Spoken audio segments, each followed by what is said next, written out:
The Assad family ruled Syria for 53 years. It ended in a single night, and they left the gold on the walls behind them.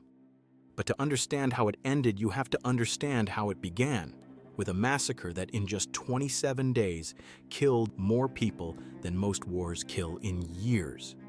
Hafez al-Assad was born in 1930, one of 11 children in a poor Alawite farming family in the mountains of northwestern Syria. He never set out to become a dictator. He became an Air Force pilot, then Syria's defense minister in 1966, and by November 1970, he had seen enough political chaos to act.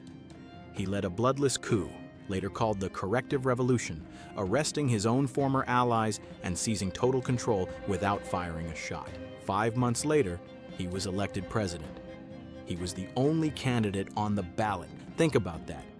An election with exactly one name to choose from, and it would set the pattern for the next 53 years. He spent his first year in power purging the party of anyone who might challenge him, sentencing rivals to death in absentia, imprisoning nearly 100 officials on fabricated charges. But nothing defined the brutality of his rule like what happened in the city of Hama in February 1982. For years, the Muslim Brotherhood had waged an uprising against his government. When fighters ambushed a Syrian army unit in Hama, Hafez gave his brother Rafat a blank check to end it permanently. Rafat brought 12,000 troops, sealed the entire city off from the outside world, cutting electricity, food, and communication for weeks, then shelled it for 27 straight days. When the shelling stopped, soldiers went door to door. Estimates of the dead range from 20,000 to 40,000 people. Entire neighborhoods were leveled, including 79 mosques and 3 churches. 17,000 more simply vanished, never accounted for. For decades afterward, Syrians could not even speak the name of the city out loud without fear. A common phrase spread across the country: the walls have ears. This was the foundation the Assad dynasty was built on, fear so absolute that an entire nation learned to whisper. Hafez ruled for 18 more years after Hama, until his death in June 2000.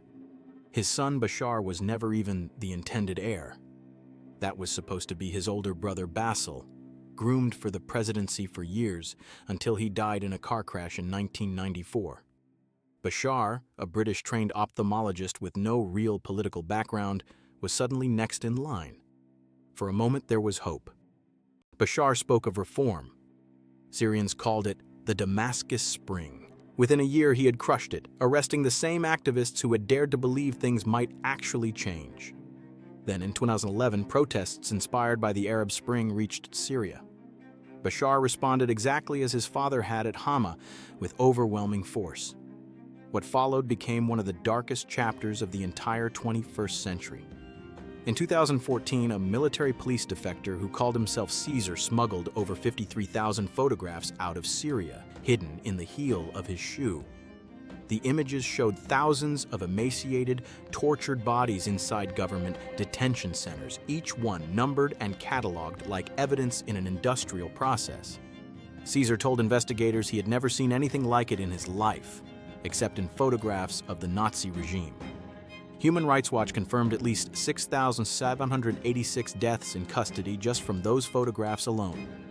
Amnesty International called Saidnaya prison, north of Damascus, a human slaughterhouse, estimating between 5,000 and 11,000 people died there between 2011 and 2015 through mass hangings, starvation, and torture, sometimes up to 50 executions in a single night. By 2018, the United States accused the regime of building a crematorium at that same prison, specifically to burn the bodies and hide the true scale of the killing from the world. This machinery of death ran for 13 more years, through a civil war that killed hundreds of thousands of people until rebel forces finally reached Damascus in December 2024.